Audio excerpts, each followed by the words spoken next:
You held a 3-hour session with staff about the Auditor General's report. What went on in that session?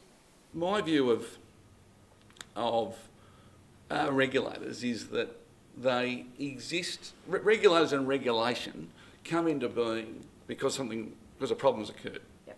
We don't just create them for the sake of it. Something's either gone wrong or trending the wrong way, or we're worried about something going wrong, and as a community we say, okay, we need a law that sort of reverses that or manages that, and we need an organisation to deal with that problem. In other words, regulators are born out of problems. What distinguishes fantastic regulatory organisations from those who are just making up the numbers are, in part, how they deal with problems that come up. And my view is that when a problem does arise, because you believe in what you do, you get angry about it. You then quickly get over that and say, right, what can we now do that we couldn't do before that problem occurred? What are we able to do differently as a result of having that problem occur? Brooklyn Greens, and so is an example of that. So in order to be like that, you must make sure that you milk absolutely every bit of learning you can out of every problem that occurs. Now, when you've got a problem the magnitude of Brooklyn Greens, where we have been a party to seeing members of the community let down. I mean, those people who live on that estate, or some of them at least, through no fault of their own, have been through a terrible situation, and some of them probably still experience some of that. We needed to be very clear on what our contribution to that was, and what are we going to do differently as a result of it. And because the history of that particular problem goes back over decades, and there are quite distinct chapters in that history where each of them has their own learning for the organisation.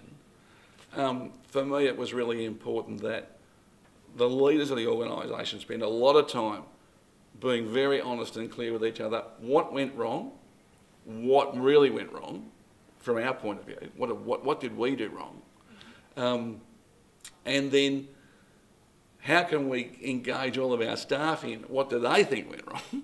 This is how we saw it. What do you think? And what are we going to be doing differently as a result of it? What were some of the defining issues?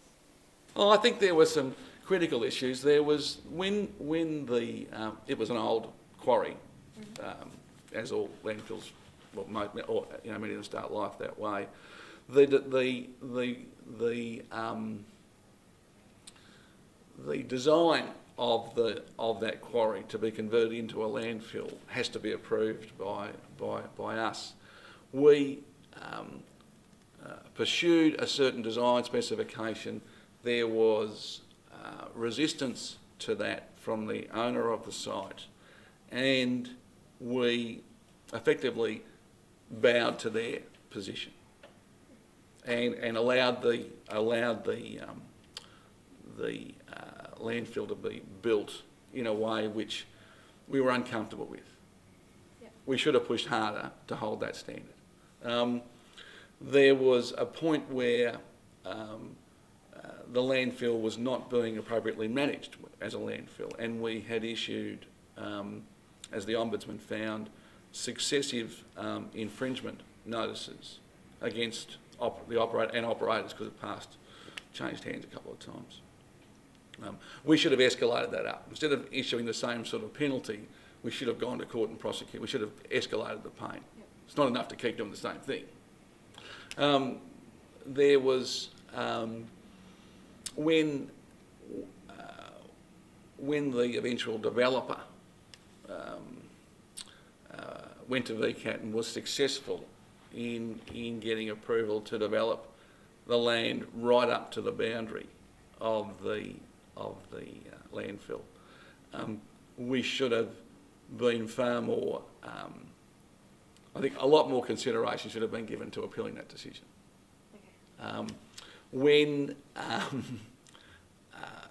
Sorry, when was this particular quarry issue? Does it have a name or a period in time? Well, I mean, as I say, it dates back over, I think, 2 decades. It's interesting to hear you talk about it in a sense of we when it obviously predates you. So Yeah, those things are irrelevant. Once you're in, you're in.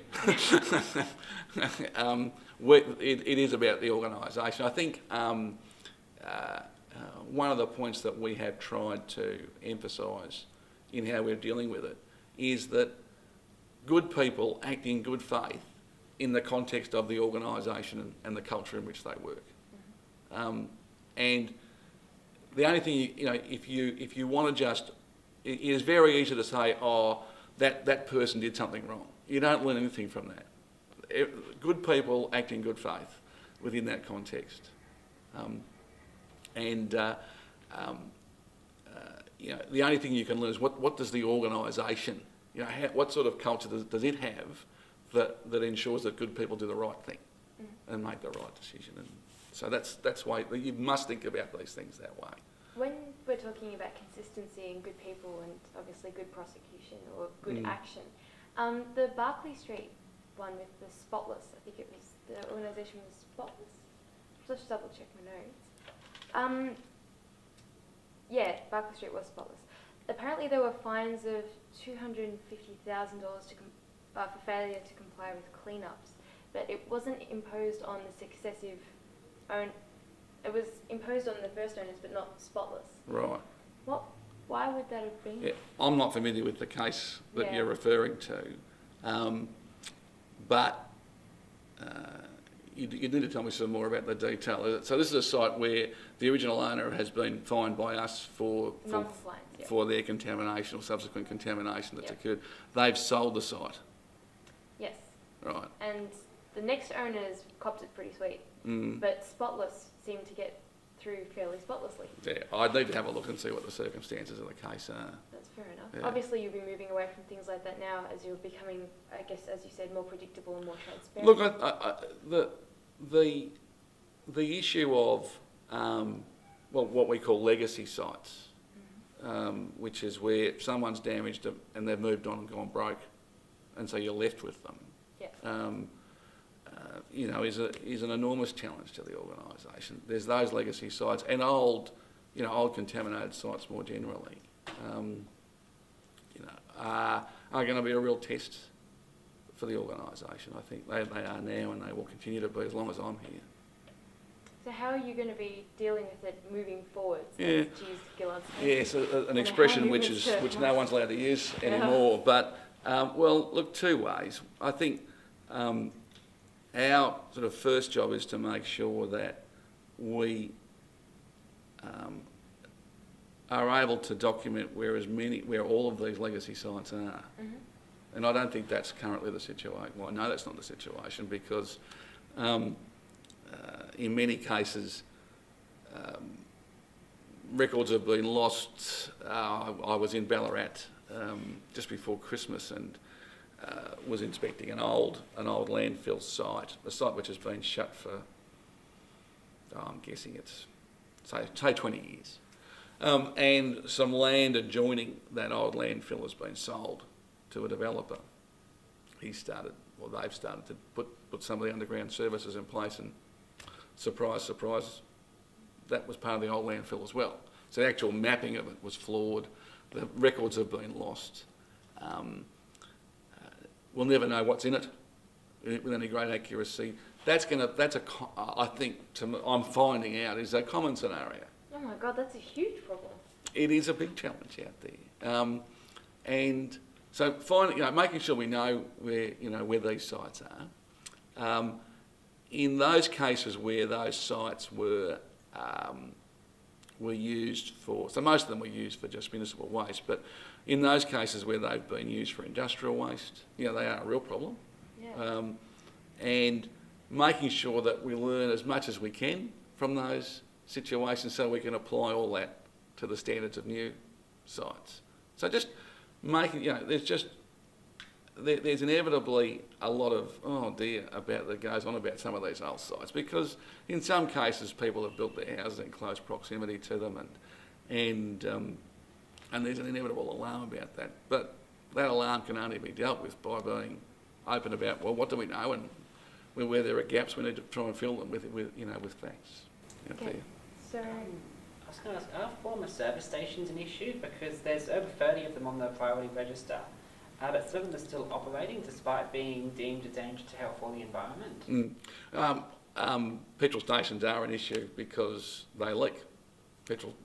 Underground tanks in petrol stations do leak, and that leakage gets into, or the plume underneath moves. It doesn't just sit there in a puddle under the tank. It'll move either with the groundwater or through the subsoil, depending on what it is. So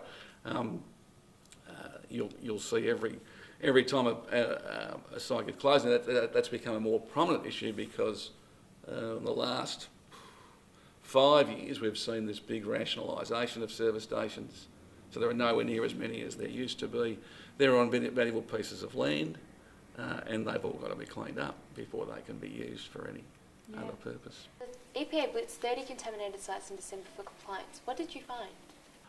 Look, we've found varying ranges of compliance with those sites, but we're out there just making sure that we're upping that regulatory presence. Yep. We've found, the majority of them are being properly managed, but we need to make sure that those people who are custodians of those sites have got the appropriate monitoring in place.